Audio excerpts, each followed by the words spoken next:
When people get the weather that they want, it's usually because it's a nice, warm, sunny day outside, right? But what do you get when you have constant sunshine and no rain? You get a desert, right? Or you get the drought that we had been suffering with, which it's kind of funny because I thought I moved to Illinois a couple of years ago and found out that, there's no rain and dead grass and the air quality is horrible. It's like, man, that's a lot like California. And then this week came and it's like, oh, never mind, we're back. And then it's funny because in California there's been snow, flooding, and cool weather and stuff like that. And it's like, oh, that's just weird. But anyway, things don't always go how we want them to go in this life. That's just how it is. When things are good, we're afraid things might go bad. When things are bad, we're afraid that things might get worse. And so many of us, we spend so much time not doing the things that we could be doing and doing a lot of things we shouldn't be doing simply because we're afraid. We're afraid. Fear is a powerful force. And sometimes fear can be good because it preserves us. We're told to fear the Lord after all, but sometimes and often fear is a bad thing because it paralyzes us. It keeps us from doing good things. And it's funny the things that we end up being scared of. Is anybody in here afraid of spiders? Yeah, me too. Little demon creatures that crawl around your house. How about snakes? Anybody afraid of snakes? I know some of you are. I put a picture of a snake during a sermon one time, and someone came up to me and was like, you need to give me a warning before you put that up next time. Anybody here afraid of flying? Nobody's a little bit? Okay, if you ever flew with me, you would definitely be afraid of flying. Anybody afraid of needles or blood? That's a pretty common one. Anybody ever passed out from seeing blood? You guys are no fun. Anybody ever driven through a neighborhood that wasn't their own and been afraid of being in that neighborhood? Anybody? Some of us have. I would love to take some of you to my old stomping grounds in California. It's weird because I don't know that anybody in here has ever come home to a SWAT van parked on your front lawn and snipers on your roof. It's really weird when you see that, but it's really weird when it happens twice in the same week. I'm kidding. I mean, it's true that did happen, but my neighborhood wasn't that bad. In my life, I've spent time being afraid of a lot of things. It was scary, still is, to teach my kids how to drive. It's terrifying in the car, but it's even worse to imagine what they'll be doing when you're not in the car to say, that light's red, the sign says stop, take your foot off the accelerator, get out, we're switching seats. I'm just kidding. Both of my kids have done a really good job. I was scared when I flew a plane for the first time. It was scary. And honestly, I was always kind of scared to become a senior pastor one day. I remember the first time that I faced the reality of what it would be like to be a senior pastor. See, my mentor in California, Pastor Glenn, on Saturday, he had a really bad brain bleed, and he was taken to the hospital, and we didn't know what was going to happen. And I was a young pastor. I had just become an associate, just went full-time, so I was really brand new to the game, and all of a sudden I had to kind of run the ship for a while he was out, and it was really scary. And I remember I went to go see him in the hospital, and they had his eyes covered because any light is not good if you had a brain bleed, and he was in a lot of pain, and he was just sitting there miserable. And it was Saturday night, and I had to preach on Sunday morning. I didn't have a sermon ready to go, and he said, "Well, go into my office, open this drawer, and take my sermon out. You're going to preach my sermon." And he goes, my always encouraging mentor said, "Man, it was going to be a good one too, and now you're going to mess it up."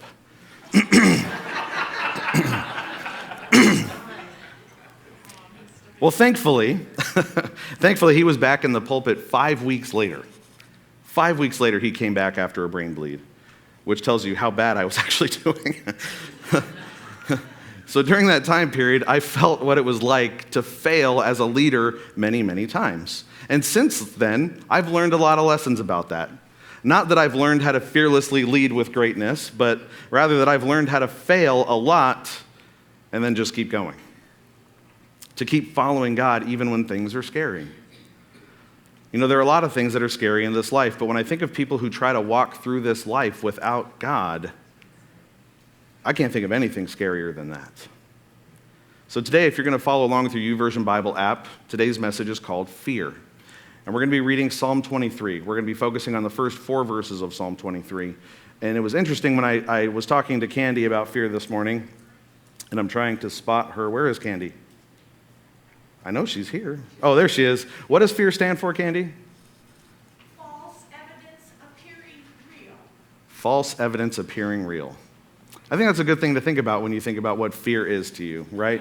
Something that isn't real, but you think it is, right? Something that directs you when there's often not a need for it to. And so today what I want to do is I want to look at Psalm 23, and I want to begin in that 4th verse, at the end of the verses we're looking at today. Because in the Bible there are lots of valleys. And usually a valley in the Bible is reference to something not good. We think of like when life is good, we're on a mountaintop. When things aren't good, we're in a valley, okay?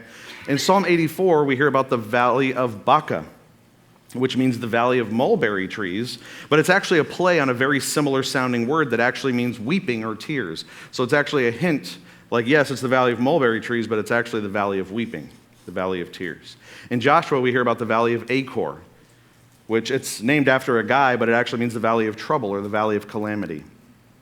Achan was a guy that sinned, and he caused Israel to lose a battle. Israel actually paid for this one man's sin because God didn't view them as independent. He viewed Israel as one people. And so that place was named after him. In the book of Numbers, we have the valley of Shittim, which just the name alone makes you go, yeah, it doesn't sound like a good place to go. It actually means the valley of acacia trees, not the valley of porta potties like you might think. But this is where Israel participated in idolatry with Moabite women and Midianite women. So valleys, and a lot of times in Scripture, are not good places. Not good things happen there. It's a reference to things not being good. You're at a low point. And so today we're going to talk about another famous valley, which actually might technically be talking about one of the ones I just mentioned. But we're talking about a famous valley in Psalm 23, verse 4. And Psalm 23, verse 4 says this: "Even though I walk through the valley of the shadow of death, I will fear no evil, for you are with me. Your rod and your staff, they comfort me." The valley of the shadow of death. We hear this quoted all the time, right? Coolio talks about it in Gangsta's Paradise. You know, in Israel, there's actually a place that is believed to be the real valley of the shadow of death. It's a place called Wadi Kelt, and here's a picture of it right here. So you can see how high those walls are, right? And right there, it's nice and sunny on that one wall because it's almost noontime and the sun is straight overhead. But most of the time, the sun is at an angle, so those walls are just covered in shadows. It's very, very deep.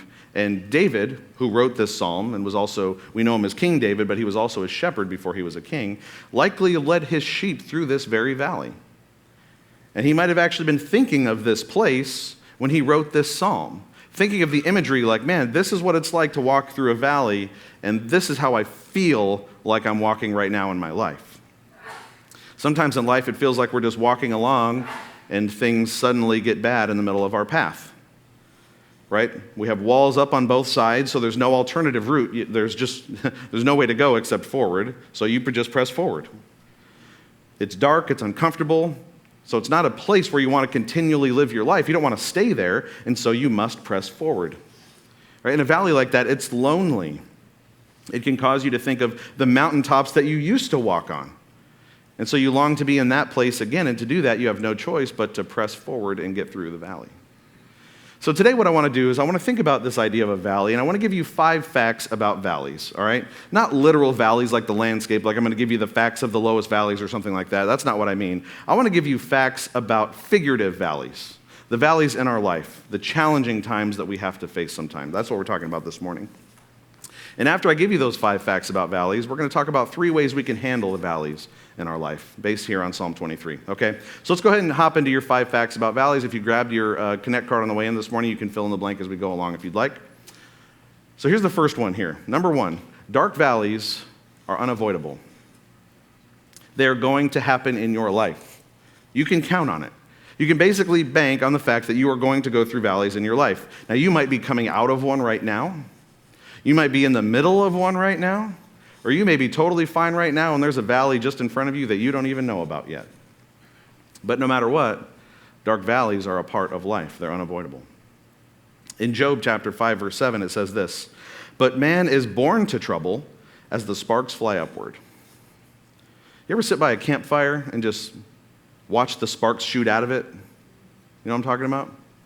It's pretty unavoidable that they shoot up, right? I mean, they don't really go down because they would just hit the ground. The logs are on the ground, so they always shoot up. So it's a pretty reliable and predictable fact that sparks shoot upward. Well, it's also pretty reliable and predictable that we're going to have valleys, that we're going to have troubles, we're going to have things that we go through. If you're human, there will be dark valleys in your life. And I'm sorry, I know it's not what you want. Some of us think, well, I mean, that's why I'm in church, right? So God will make it so I don't have to go through any valleys. And sometimes when we go through valleys, we get angry at God. And sometimes we get so angry at God that we say, you know what, I'm not even going to believe in a God that would make me go through a valley. But here's the thing, even if you choose to be angry with God, or even if you choose to dismiss his existence, you're still in the valley. That doesn't change. The troubles will still come. So no matter where you are, you can expect that valleys will come in your life. Here's the second thing that we need to know about valleys. Dark valleys are unpredictable. So I said they're going to come. It is a guarantee, but you just don't know when they're going to come, right? You can't really plan them. You can't really time them, right? Like, it'd be really convenient if I could just go through a valley next month. Like, nobody does that, right? At the beginning of every year, what we do as a staff is we sit down in a circle with a whiteboard, and we talk about the events for the year, right? We say, all right, we're going to put new members classes on this day. We're going to put the movie nights on this night. We're going to have outdoor services on these weekends, right? But the thing that we don't put on the calendar is the funeral that might happen in 6 months, or the sick days that we might have to take in November, or when a leader has to step down because of sin in the spring. That's not happening, but just, an example. Because troubles seem to come on their own. Nobody really goes and tries to get them. They just seem to come on their own. And they usually come at the worst time, right? Like, I don't have time for this valley right now. I'm unprepared for this valley right now. That's usually when they come. Anybody in here gotten a flat tire in the last year? Some of us? Were any of you like, yes, this is great timing, Lord? This is exactly what I was hoping for right now. Probably not, right? It's usually like, oh man, this is horrible timing. I'm on my way to my daughter's this, or my son's that, or my grandson's. Like, I was on my way somewhere, which is interesting because if you're in the car, aren't you always on your way somewhere?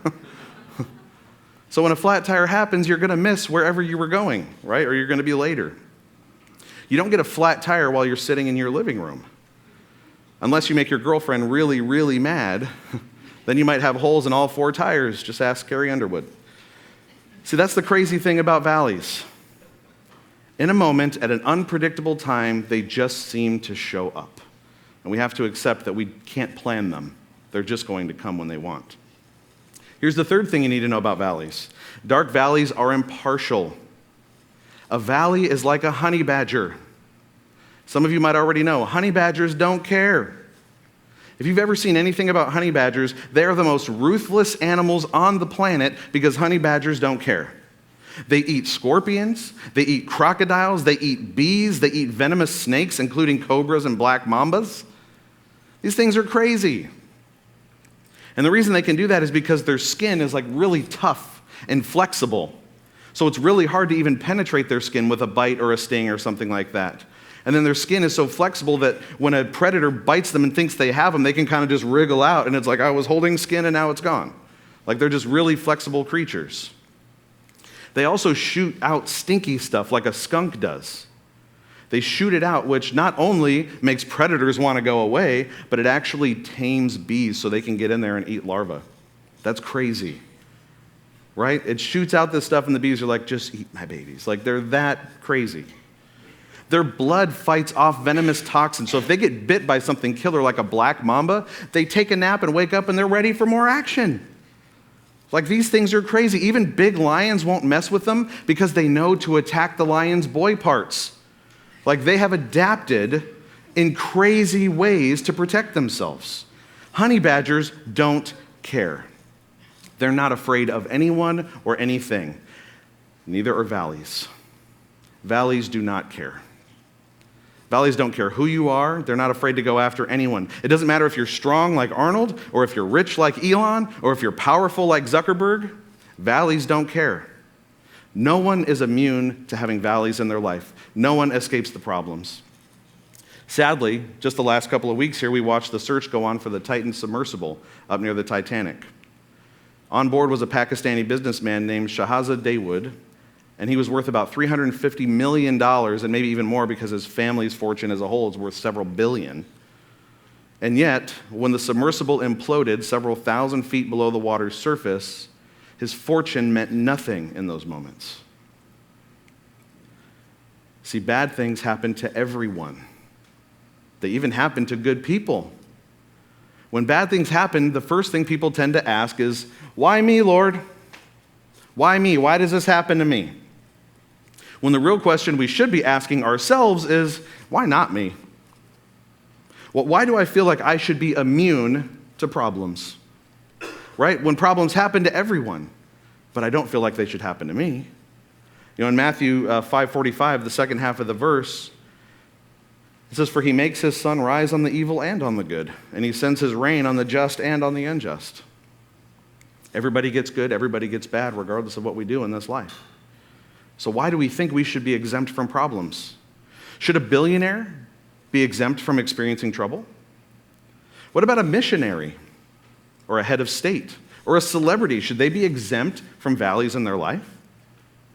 Well, no. So if we all face troubles, why not me and why not you? It's something that we all go through. You know, the interesting thing is once sin came into the world through Adam, things changed. In Genesis 3:16, it says this. This is after all the sin had entered the world, and this is the repercussion. God, it says, "To the woman he said, I will surely multiply your pain in childbearing. In pain you shall bring forth children. Your desire shall be contrary to your husband, but he shall rule over you." And to Adam he said, "Because you've listened to the voice of your wife, and have eaten of the tree of which I commanded you, you shall not eat of it. Cursed is the ground because of you. In pain you shall eat of it all of the days of your life. Thorns and thistles it shall bring forth for you. And you shall eat the plants of the field. By the sweat of your face you shall eat bread, till you return to the ground. For out of it you were taken, for you are dust, and to the dust you shall return." So as soon as mankind brought sin into the world, valleys began. Eve suddenly was able to experience pain and contention and weakness. The earth itself became cursed. Plants grew thorns because predators suddenly became a threat. Adam experienced more pain himself, and then discomfort and exhaustion from having to labor. And it all only pointed to eventually having to die and become dust. Valleys, church. That wasn't God. Mankind was responsible for that. God explained the consequence to Adam, but he didn't listen. And you might think, stupid Adam, why'd you have to do that, man? I'm in valleys because you brought sin into the world? Why'd you have to do that? Do what, sin? Can you live a life without sin? No, see, we're all just as guilty as Adam. Our own sin. When you sin today, you still just allow more and more valleys to pour into this world when you sin. That darkness that comes with you still affects the world today. We're all just as guilty as Adam was. And that's a real bummer. But church, there's good news. All right, your fourth point this morning about valleys is this. Number 4, dark valleys are temporary. Fortunately, all valleys do have an end. And Peter gives us a little bit of encouragement in this area in 1 Peter 5:10. Peter says, "And after you've suffered a little while, the God of all grace, who has called you to his eternal glory in Christ, will himself restore, confirm, strengthen, and establish you." Church, sometimes the only way I can get through a dark time in my life is just to say, you know what, I'm going to look at the future.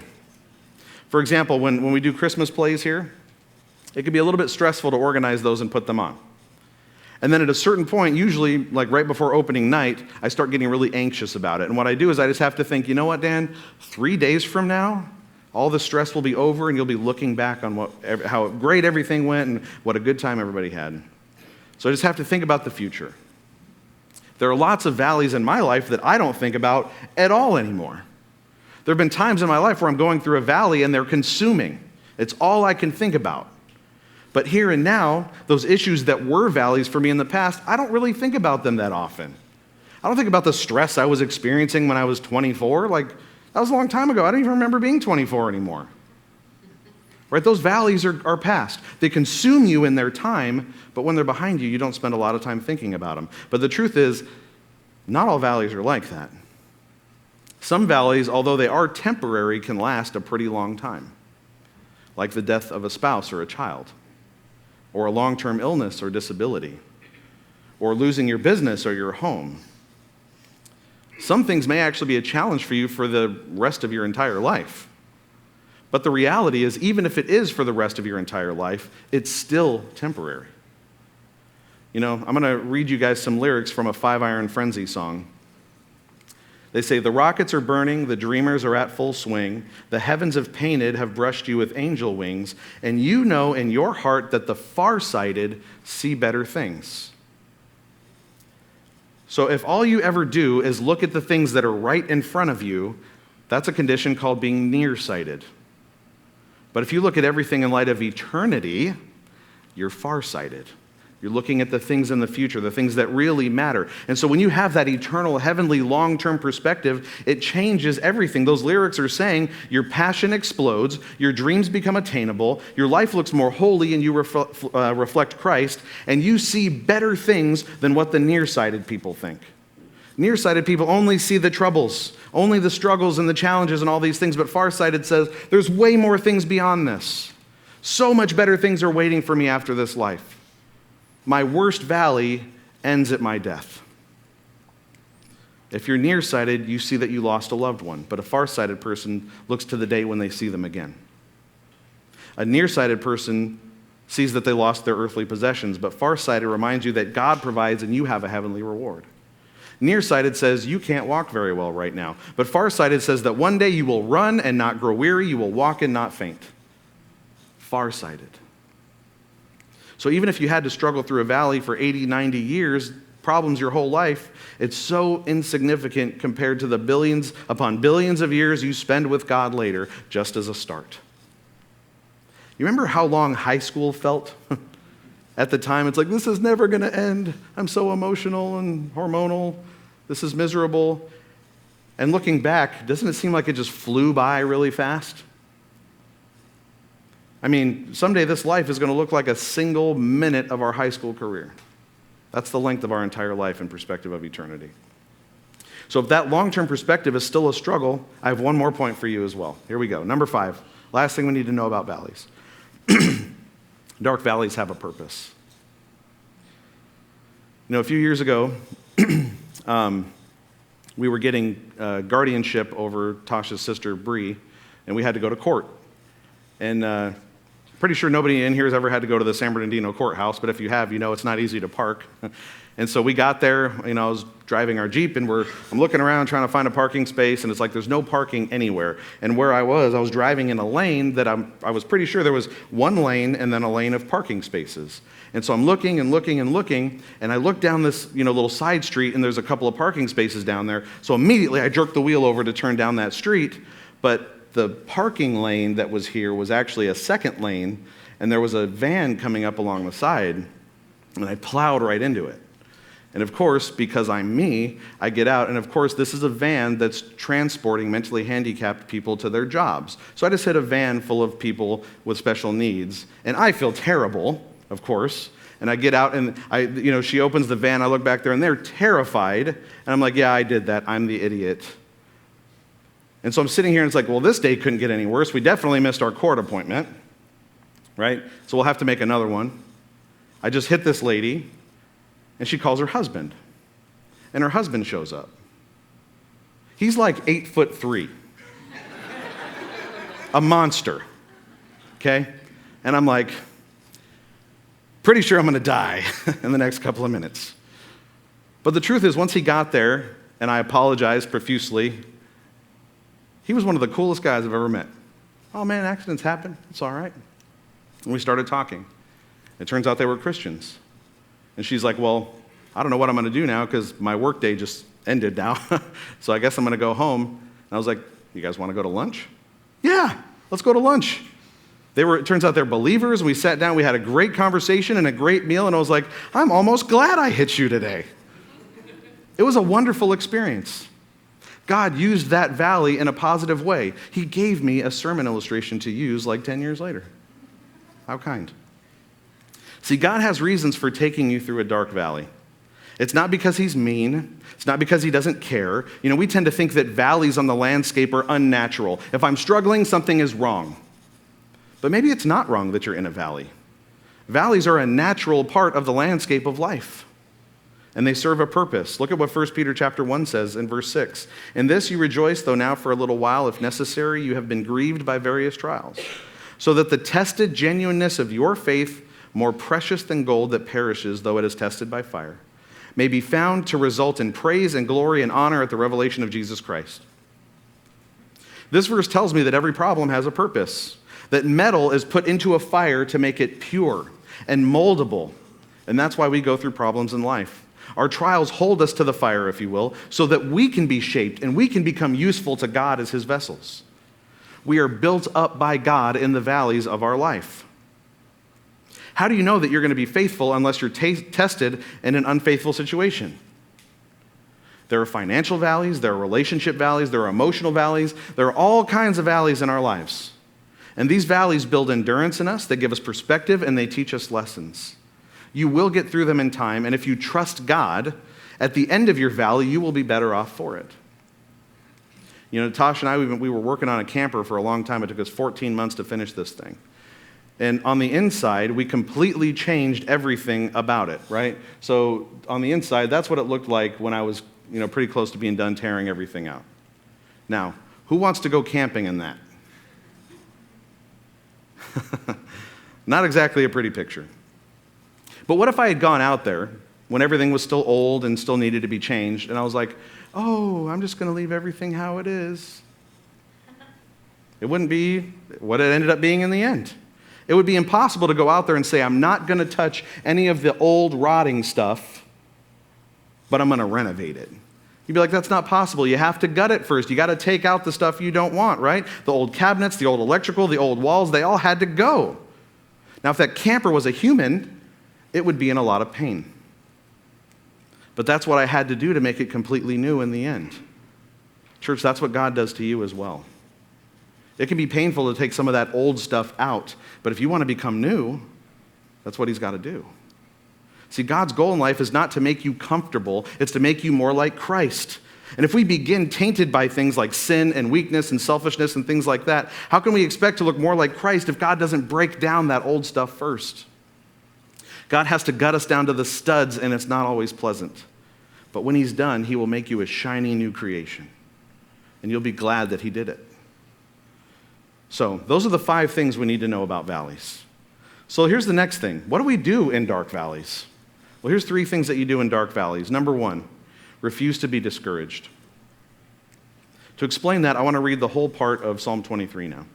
The first 4 verses, I mean. It says, "The Lord is my shepherd, I shall not want. He makes me lie down in green pastures. He leads me beside still waters. He restores my soul.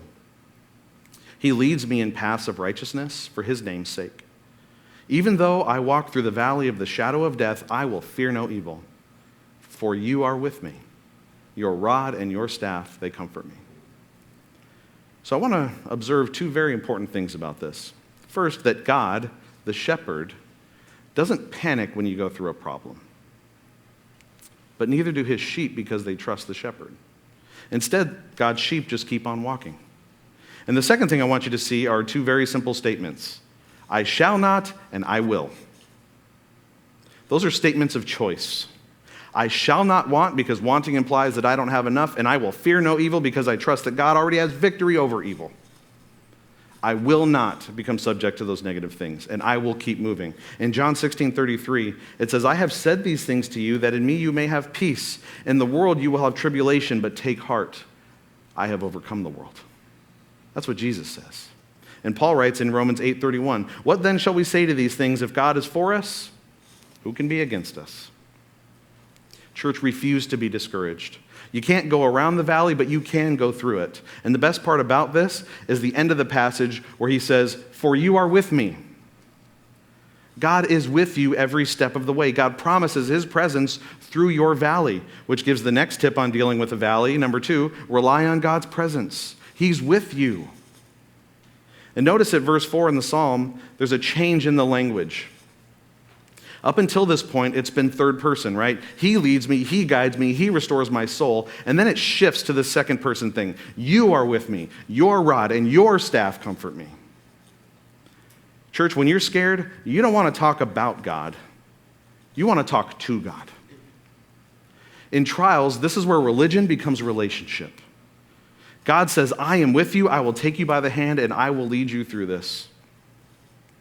You know, when I was a teenager, young adult, we used to go to this place called the Green Mist in Chino Hills, which is like a local scary spot where people would go. People from California over here laughing. So the Green Mist, this is like, it kind of, I don't know, it doesn't even look like Green Mist, but that's what we call it, or called it. It was a place where up at the top there's this Aerojet lab, and there's all these stories where they made all these mutants and monsters, and if you go up there, they'll come out and kill you. And so, you know, the guys go out there and they take the girls, and the girls scream, and the guys laugh, but they're scared too, and we roll down the hill in fear. So, like, that's the way that Green Mist works, all right? Well, the way to get out there, you have to drive through these woods, right? And one of the things I used to like to do is I'd get there when I was driving, and I would turn my headlights off, and it would be pitch black. And then everybody in the car would scream. Right? Turn the lights on, what's wrong with you? You're a monster. And I would turn them back on and I would laugh. Now they felt like they were in danger because they didn't trust me, I understand. But I wasn't afraid because I had control of the headlights. Here's the thing, I know we have Jesus and I know that he has control of the headlights. He's in control of a lot more than that. The question is, do you trust him to be in control, or are you only going to feel safe if you can see what he's doing? You know, before Jesus ascended, he gave the church a promise in Matthew 28:20, the second half. He says, and behold, I am with you always, even to the end of the age. I don't know about you, but that makes me feel a lot safer. And here's your third thing, your last one. Rely on God's protection.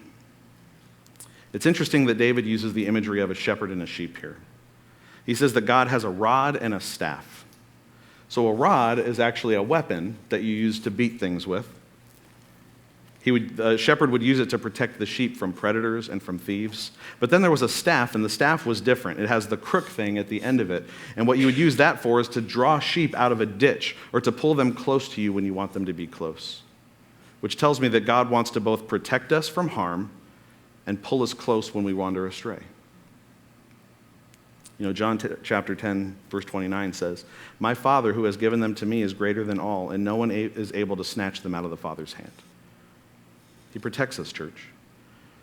If you trust him alone, there's nothing that anybody can do about that. They may threaten harm in this life, but his eternal promises cannot be changed. And so I want to close with this thought this morning. You know, back at our church in California, we used to do something that were called Mexico house builds. And we had a few people that were afraid to go do this because they were terrified. Okay, I'm not going to Mexico. There's no way. And there was a guy named Bruce who was particularly afraid of going to Mexico. He was like, what are you going to do if you get kidnapped? What if the cartels hang you from the side of an overpass? And then when he found out that me and Tosh were going to go and we were going to take our kids with us and they were little, oh no. He was like, this is crazy. You're out of your mind for doing this. I was like, okay, you don't have to go. But the rest of us did. And what happened is we got down there and we met this family who was literally living in a tent. This was all they had. Out in the middle of a field, out in the middle of nowhere, they lived in a tent. And just the week before, their tent got a hole in it, and they had a rainstorm. And the dad covered it with a tarp, but the wind blew the tarp off, and the tent flooded. And he chased it down in the rain, and he got soaked. I mean, this isn't like, oh no, the basement's leaking, we'll fix it tomorrow. It's like, this is all they had. There was no, we're going to go sleep in the living room. It was, we're going to sleep in this wet tent. And the dad worked in his wet clothes. The mom and the baby both got sick. It was very hard for them. And suddenly, this random church showed up to build them a house. Now, it wasn't much. It was a 12 by 12 house, right? It was about, a foot or two off the ground, away from water. They got a camping stove and a bag of rice and beans, and there was even a little loft in there for them to sleep on. And then we told our kids to bring some toys from their closet, so that's Gracie up there giving one of her dolls to one of the girls out there. This was the most beautiful home they had ever had. They were so grateful, tearfully thanking us in Spanish for what we had done for them. And it was a wonderful thing. And I sure hope that I get to do that again someday, and maybe you guys would like to go with me. But by the way, that guy Bruce that didn't want to go because he was afraid, That's him right there. He had a crush on the lady who was organizing it, so he ended up going. If you have a crush, you can hang me off the side of an overpass. What do I care? And the thing is about it, when he went down there, he was so scared, but when he got down there, he absolutely loved it. He loved every second of it. He said, man, I cannot believe I almost missed this because I was afraid. Church, if you let fear control you, imagine the blessings you might be missing. Instead, we should live the way that David declared. Even though I walk through the valley of the shadow of death, I will fear no evil, for you are with me. So church, may we all make a decision to live that way this morning, so that we may fully experience the joy and blessings of walking with Jesus through the valley.